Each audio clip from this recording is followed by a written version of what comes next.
The broadcast is now starting. All attendees are in listen-only mode. Hi, this is Jamie Shanks. I'm the CEO of Sales for Life, and today I want to talk about the top 10 sales leaders I've met in my journeys in the last 6 years of helping companies transition from traditional analog-based selling to digital selling best practices. You see, a lot of times we forget that we as leaders, our job is we can change the lives of the sellers that work with us. We can legitimately change their lives and their families' lives by providing incredible coaching plays or coaching ideas. And so I want to be able to give you some stories of real life people that I recommend that you connect with that are fantastic to meet. And so what I'm going to do, I'm going to turn off the webcam, get right into it, but I'm going to tell you a personal story of something that happened to me and of somebody that changed my life, and then how that correlates into something that you can do as a leader to help your fellow sales professionals. So I'll turn off the webcam here and let's just get right into it. Along my particular journey, I've begun, and I'm still new as a leader. I've been running Sales for Life for 6 years, but I consider myself still new. And sometimes I forget how important my role is to the success of my teammates. And I think back to my very first sales job. I'm 25 years old. I moved from Adelaide, Australia, after finishing my MBA, and I am $60,000 in debt. Now, to a Canadian, $60,000 in debt is a huge amount of money. I had no sales experience. I moved to Toronto. I need a job so bad. The only place that will hire me is a commercial real estate company, and it's a 100% commission job. So I'm 6 months on the job, and I discover that turns out I'm actually pretty good on the phone. I can book meetings, I can open up doors, and I call a manufacturing firm. I book a meeting with the CEO, and that CEO says on the phone, listen, we're in the process of evaluating building a 100,000 square foot facility. And I'm sitting there like, oh my God, this is unbelievable. This is huge. I brought in my CEO into the deal. I brought in the chief operating officer into the deal. We go to their office, and this is in the outskirts of Toronto, on the 401 going between Toronto and Detroit, one of the busiest highways in the world. We pitch the CEO and we win the mandate. And here is what a 25-year-old does. A 25-year-old starts counting their chickens. And I was counting them hard. I mean, I was spending money I did not have. And so along this journey, I'm thinking, I'm rich. I'm going to pay off my mortgage, or I'm going to pay off my MBA debt. I'm going to have a down payment for a mortgage. This is going to be incredible. So on the big day, so what happens on a mandate is, you're showing plots of land, and now it's the big day. It's the big reveal where we're going to an area outside of Toronto called Milton, and I'm going to be showcasing a plot of land that this company is going to be able to build on, build a facility. And so that Saturday morning, it's in the spring, I'm getting dressed at 7 in the morning. I'm so excited, and I get to the site, the plot of land, and 2 cars show up. Our customer in car A with his investors, and then in car B is the landlord. And so we have a Mercedes-Benz S-Class and an Audi A8L. So you just have some ridiculous cars pull up and big personalities. The doors open, and the investor on our side and the landlord, or the landowner, they clearly know each other, and they start circling each other like bears. They're dancing around each other, ready to square off. And I swear to God, this actually happened. 2 60-year-old men start duking it out, scrapping in a dirt pile on a plot of land in front of me. I'm a 25-year-old guy on a Saturday morning, probably nursing a hangover, and I'm sitting there going, I can't believe this. What is happening? I'm about to watch hundreds of thousands of dollars evaporate before my eyes. I didn't even know what to say. So what happens is the investor calls me into the back of their Audi. I get into the back seat of the Audi, and the investor is propping and playing with the rearview mirror so that all he can see is my face through this rearview mirror. And it's deafening silence. The car, you couldn't hear a thing. And he, with his best Donald Trump impersonation, turns to me and says, "You're fired. You're fired. Get out of my car." No explanation, no idea what just happened. And now I'm driving back to my apartment into the city of Toronto. I'm solely lost. I'm sitting now, I get on the couch and I just start to cry. I'm dejected, I'm humiliated, I'm crying like a baby. I can't believe that all of this money is gone. I never really had it, but in my mind, I had it. And this is when a leader emerges. Okay. Now, this leader for me was a little unconventional.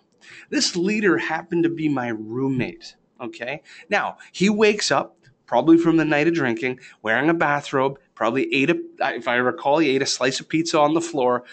But this roommate gave me a sales play. And this is your role as the sales leader. You devise sales plays, you devise ideas that spark action out of the seller. And so here was his game plan. He said to me, listen, suck it up, Buttercup. Here's what you're going to do. You're going to go to the liquor store and you're going to buy the most expensive bottle of scotch you can afford. You're going to drive to the investor's house. You're going to apologize, beg for your job back, and you, my friend, are going to be a superhero around the office on Monday morning.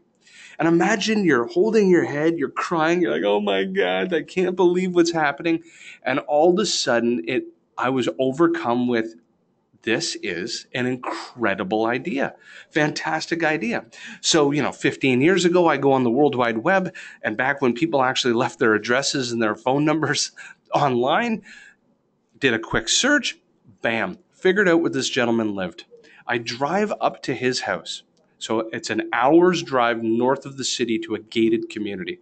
When I get to this gated community, I don't just mean gated, I mean gated where the starting home is 10,000 square feet. And this gated community, I can't even get into. But I've driven so far, I have to get into this gated community. And so I drive a quarter mile down the road. I get out of my car.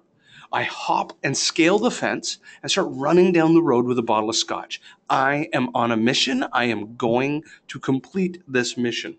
And as I get to this gentleman's house, he's sitting in the driveway at 10 a.m. on a Saturday, now in a bathrobe, smoking a cigar in the driveway. He sees me coming up the driveway. He starts to laugh and he just says, oh my God, come on in. Come to the backyard. We reconciled over a bottle of scotch and I won the business back. So what did I learn? What was the big takeaway for a 25-year-old seller? I learned two things. Number one, if I do not take action, deals are not going to come my way. If I don't take a shot, if I don't shoot the puck, there will be no goal. If you do not take chances, if you do not help your sellers understand the correlation between activity and results, they will not hit quota. And so this very fundamental thing I realized, if I sit on the couch and cry about it, I'm not going to get the mandate back, but at least I have an opportunity. And number two, and this has helped me specifically as an entrepreneur, being an entrepreneur is like a roller coaster and perseverance is key. You are going to go through hell. You are going to lose the biggest deals you've ever worked on. You are going to miss quota for the quarter. You are going to miss quota for the year. You're going to feel like you're going to get fired. But guess what? The best sellers, the Pareto law, the 20 percenters are able to dust themselves off after getting punched in the face, and they can get back up and win a deal that was even bigger and better. And so those were two things that helped me now 15 years later through this journey. And what I'd like everybody, what I want to do now is tell 10 stories of 10 leaders.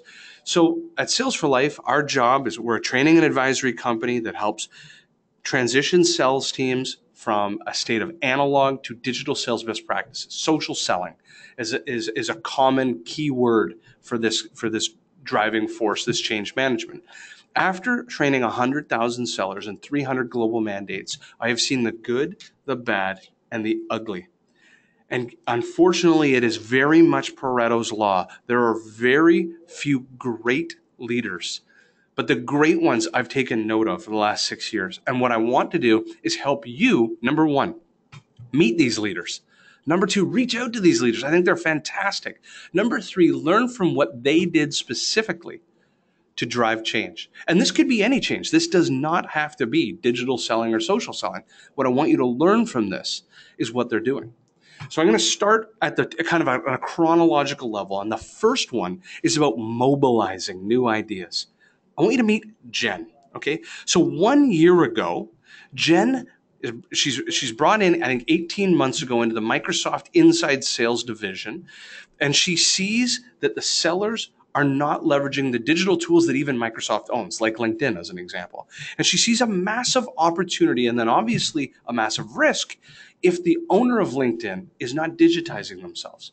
So what Jen does is she mobilizes a campaign to build a proof of concept that the demand, they call it demand response. So think of SDRs, BDRs, inside sellers, that they can outperform their previous self, create greater lead conversion by becoming digital. So she has to fight tooth and nail through, of course, in any organization, you're going to have detractors. You're going to have people that have other competing initiatives.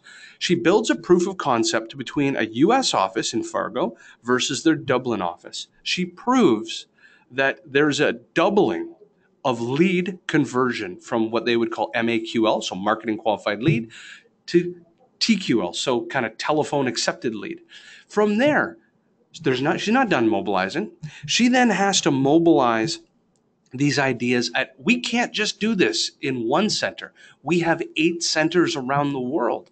We have to ensure that in Costa Rica and in India and Sydney, Australia, and in Beijing, we're all selling the same way. So she builds out this plan that includes all kinds of different modalities of learning: train the trainer, virtual instructor led, live workshops, incentive programs.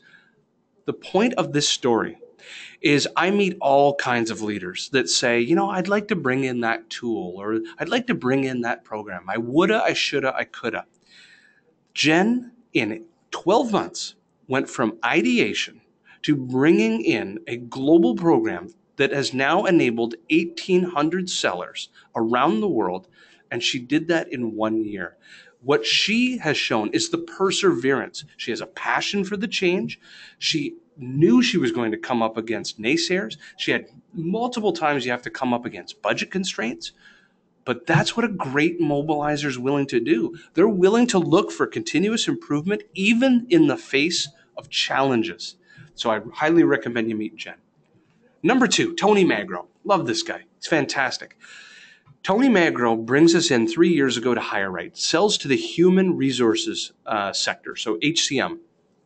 And we digitized the sellers at HireRight, and very quickly into meeting Tony and the project, Tony gets recruited to become the chief commercial officer at Dodge Data and Analytics. The important piece here is he's moving from selling into the HR space to the construction industry. So for any of you on the call that come from industries that you might feel are laggard industries, I'll give you the example of the manufacturing space. This is Tony's world. So Tony realizes that he has to make change in the face of an industry that's not, as a total industry that's not as digitally savvy as what he was used to at HireRight. What he does is he recognizes that people want to be able to touch and feel change. It's called experiential. And so what he does is immediately getting into the organization. He brings in somebody to the office with an SLR camera, and he turns every seller comes in into workshops to change their LinkedIn profiles, to digitize their brand. And he would do these live lunch and learns. So what Tony recognized is that if you can physically touch and see change in the office, then all the sellers will start to get together and say, wow, you see our new leader, Tony? This digital stuff really means something to him. And they start recognizing the importance of where the business is changing based on what they're physically seeing in the office. And so he demonstrated importance through those live experiences. Next is Saro. Saro's incredible because Saro he is the largest value-added reseller of the Dassault Systems group of organizations in Italy. And so imagine, you think of all the sellers that you might have outside of North America, where English is not a first language, where you have cultural challenges or difficulties. So you think of your LATAM team or EMEA or APJ. And I hear all the time people making excuses for these regions. Those are just excuses. Guess what? Change is change. Digital is digital around the world. See, the only thing that changes are the platforms of communication and some nuances around cultural communication style. But guess what? Being digital is digital. And that's what Saro recognized. He wanted to digitize his team and be the best in Italy and then into the DAC region. And so what he recognized he needed to do is he needed to shut down the excuses up front about localization. Of course, great training or great programs are contextual, are localized. But he realized as the CEO, I need to demonstrate that number one, I can do it. Number two, English language is not going to be a barrier. We are going to figure this out because this is the way of the world. And so if you ever are running into barriers in EMEA or an APJ, and your teammates are saying, I'm not sure that this works in our Singapore office, or I'm not sure that this will make sense in our German office. I want you to message Saro and talk to him about how you shut those ideas down. Because guess what? If you live in Germany, you could use Zing. If you live in China, you can use WeChat. The platforms are just mediums of communication. Don't let tools be the barrier to driving global change. Digital is digital. Number three, Alan. Alan is one of the greatest leaders I've ever met, hands down. And Alan's counterpart, Eric, they kind of look alike, are in fact twins. They're fantastic. Here's what I admire about Alan. We're coming in for training leaders, so they're frontline sales managers. I come into the office, Alan's already there. Alan's already there prepping, setting up. The greatest thing about Alan is Alan became certified. Alan actually became a digital seller before his leaders, before his reps. And I later find out the reason Alan thinks this way is because if anybody were ever to come into Alan's office, now Alan has 300 sellers that report to him. There's 250,000 employees that work at Teleperformance around the world. So, and Eric as well. So imagine somebody coming into their office and saying, I'm really busy. I'm working on these proposals. I don't have time to learn these new skills. Forget that we're talking social selling here. Let's just talk about any skill. I don't have time to learn. Alan would say, are you telling me that you're busier than I am?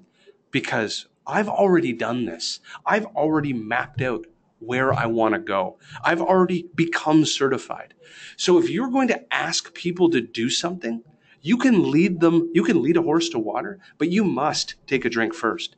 If you're not willing to show that you can take a drink, how do you honestly think people are going to follow you?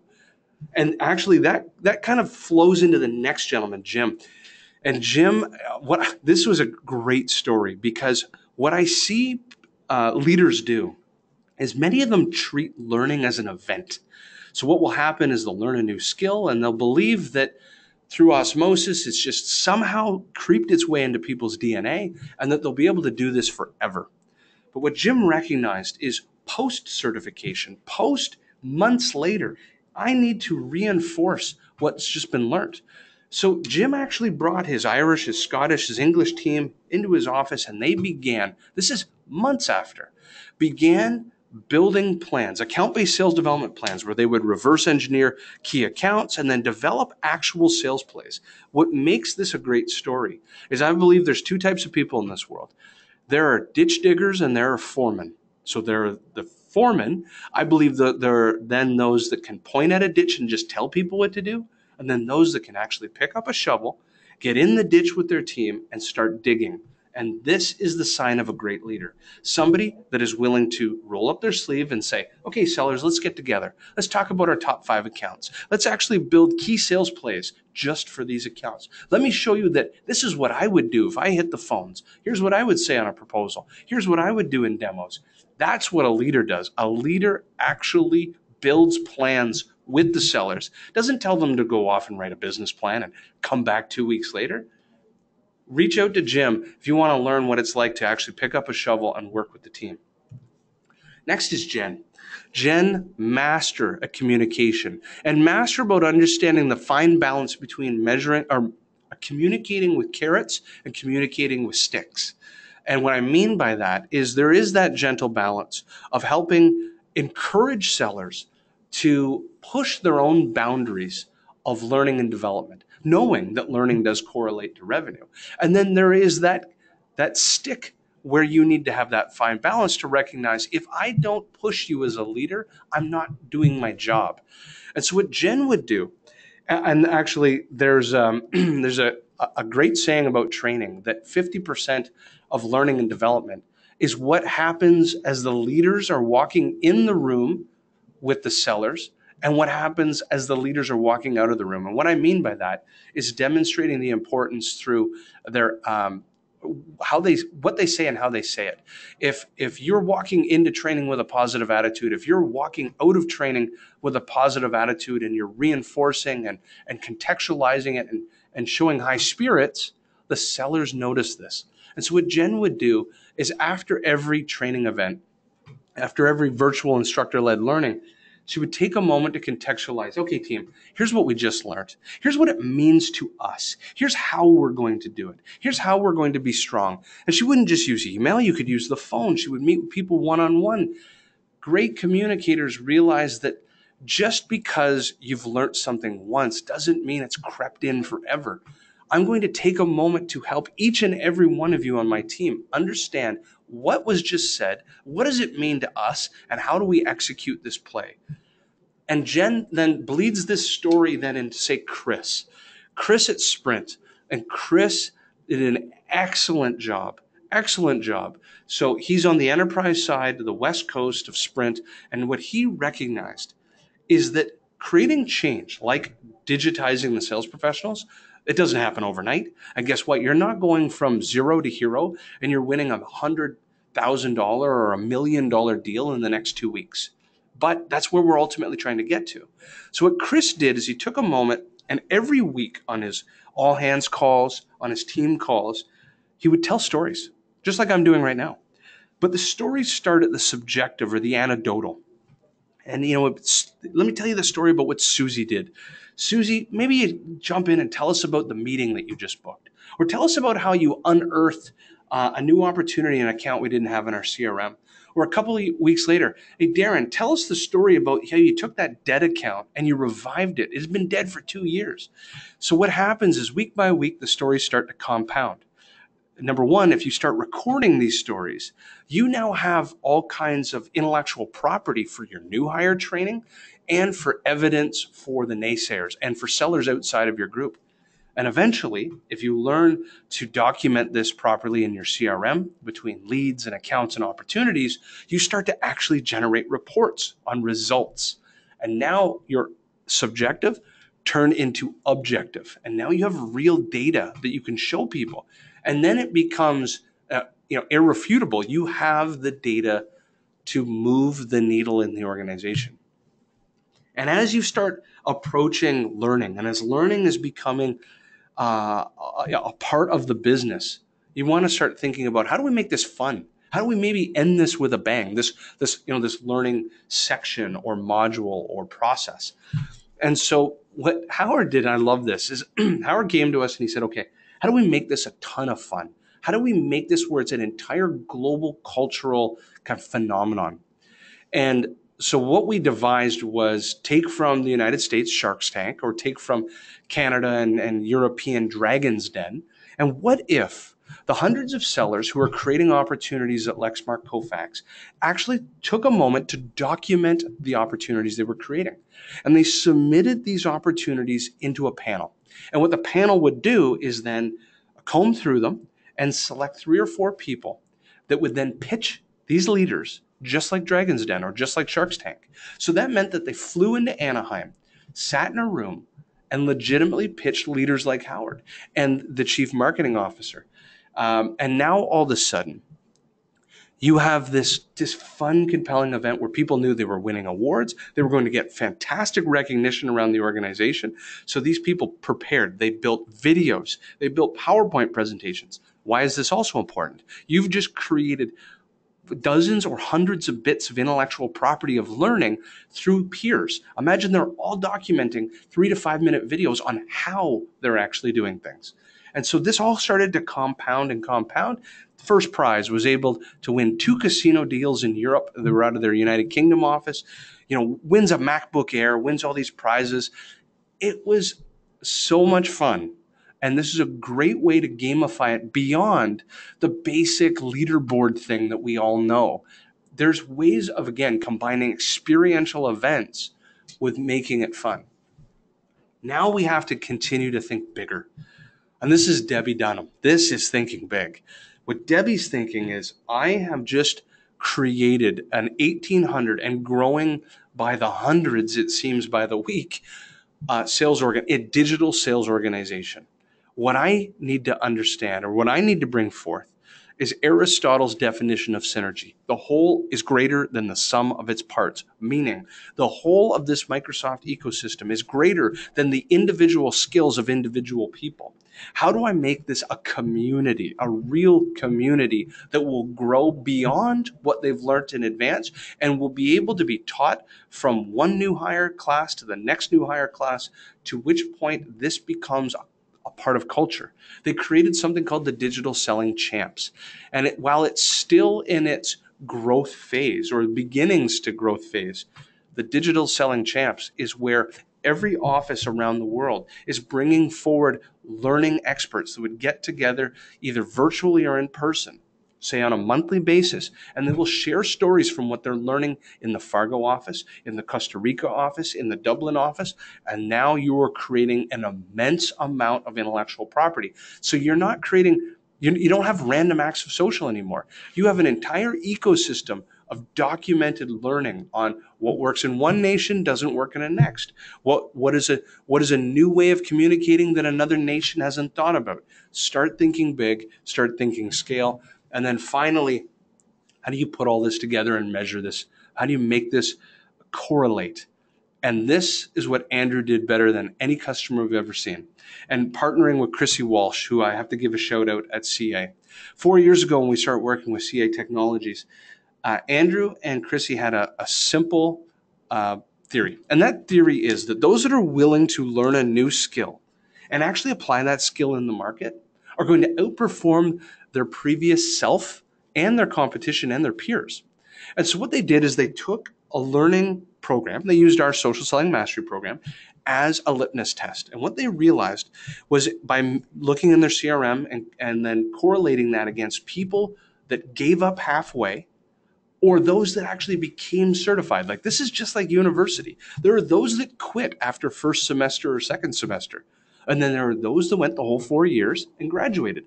How did they all do? How did they all make out in life? That's essentially what this is.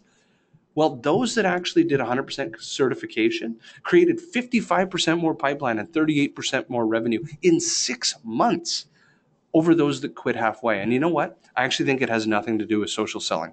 I think it has to do with the type of teammates you put on your team. It has to do with the type of people that are willing to learn. Are they coachable?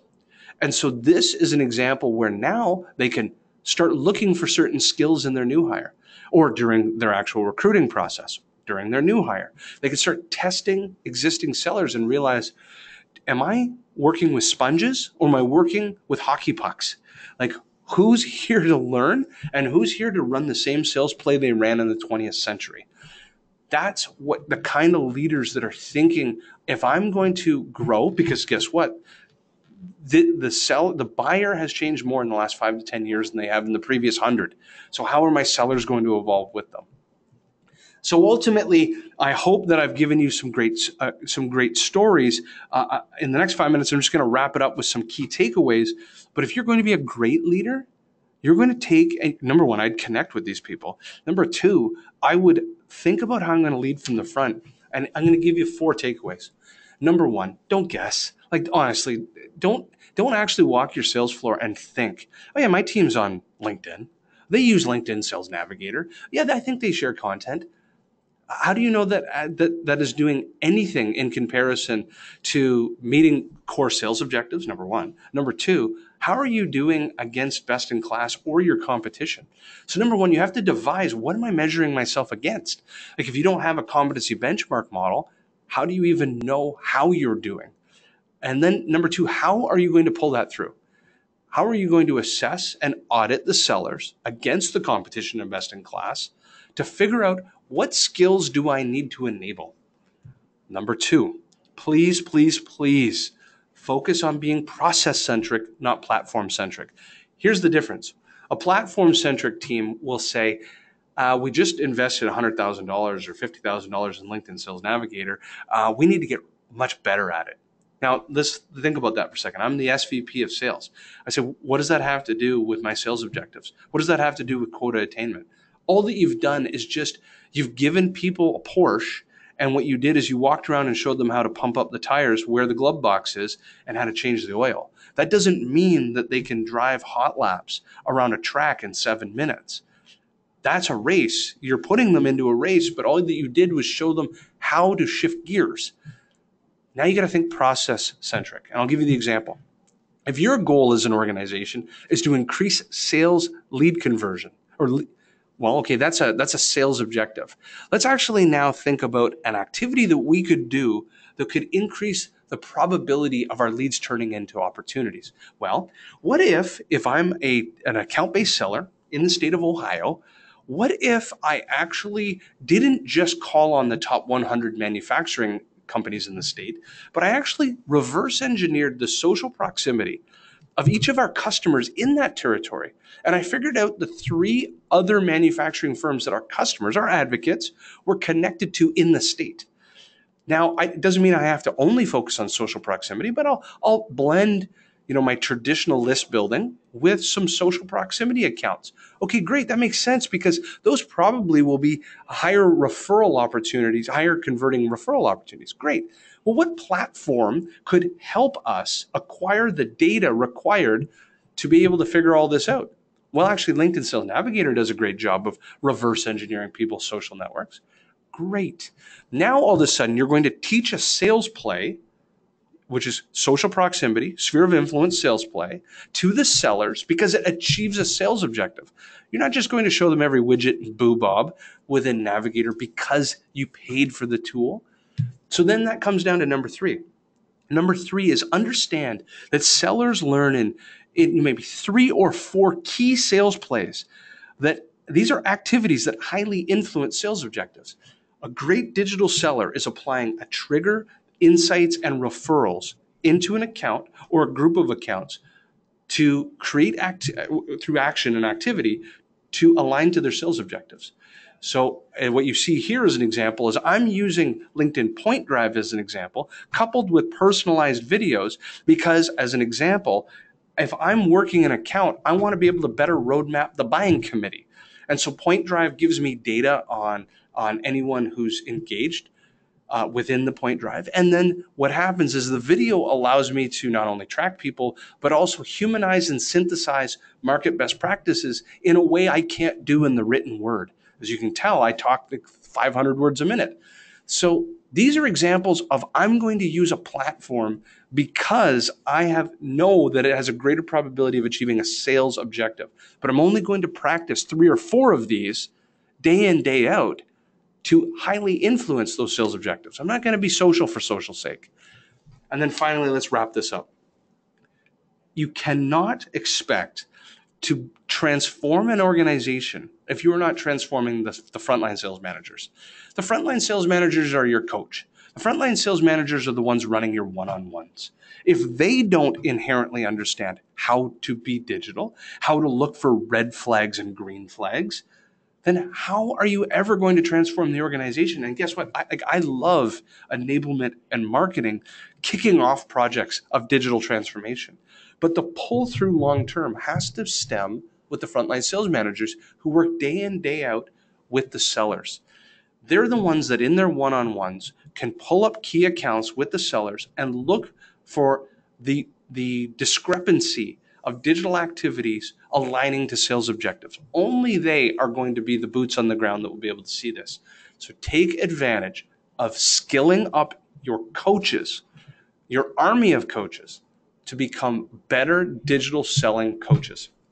And so I really hope that this was valuable. I hope that I gave you a bunch of nuggets of gold. If you have any questions, you can reach out to me at any time. We're here to help organizations in this transformation along this journey. And again, we're here as a resource. So I really look forward to hearing back from you. Thank you so much.